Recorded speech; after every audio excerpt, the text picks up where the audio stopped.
তো আজকে আমি এই ট্রপিক্যাল হুইপ ক্রিম দিয়ে পারফেক্ট হুইপ ক্রিম তৈরি করে দেখাবো। তো এটা মূলত কিন্তু ডিপ ফ্রিজেই থাকে, আর এটা ডিপ ফ্রিজ থেকে বের করে এটাকে কিন্তু একদম নর্মাল তাপমাত্রায় নিয়ে আসা যাবে না, আসলে সেমি বরফ থাকবে। ঠিক ওই টাইমে এটাকে আপনারা যে পাত্রে ক্রিম তৈরি করবেন ঠিক সেই পাত্রে ঢেলে নেবেন। তো ট্রপিক্যাল হুইপ ক্রিমটা প্রথমে এই অবস্থায় নিয়ে আসতে হবে, তারপরে এটাকে আমি 4 থেকে 5 মিনিট মিডিয়াম স্পিডে বিট করে নিচ্ছি। সুন্দর একটা স্মেলের জন্য এখানে সামান্য একটু দিয়ে দিচ্ছি ভ্যানিলা এসেন্স।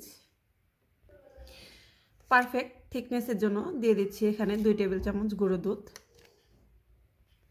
এই গুঁড়ো দুধ ব্যবহার করার ফলে কিন্তু এই ক্রিমের টেস্টটা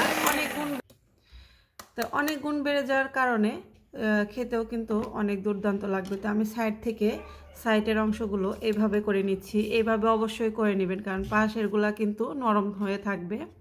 তো এভাবে করে নিলে 4-5 থেকে সুন্দর দিয়ে থাকবে। তো দেখতেই পাচ্ছেন এটা কিন্তু আমার গোল আকারে হয়ে গেছে। যখন এটা সূচালো হবে তার মানে আপনার বুঝতে হবে ক্রিমটা এখনো হয়নি। যখন এরকম গোল রাউন্ড হয়ে যাবে আপনার বিটারের কাঁটাটা উঁচা করলেই তখনই ভাববেন আপনার একদম রেডি। আর আমি এখানে একটু তুলে দেখাচ্ছি, দেখুন এটা কতটা স্মুদি, একটু পড়ছে না কিন্তু।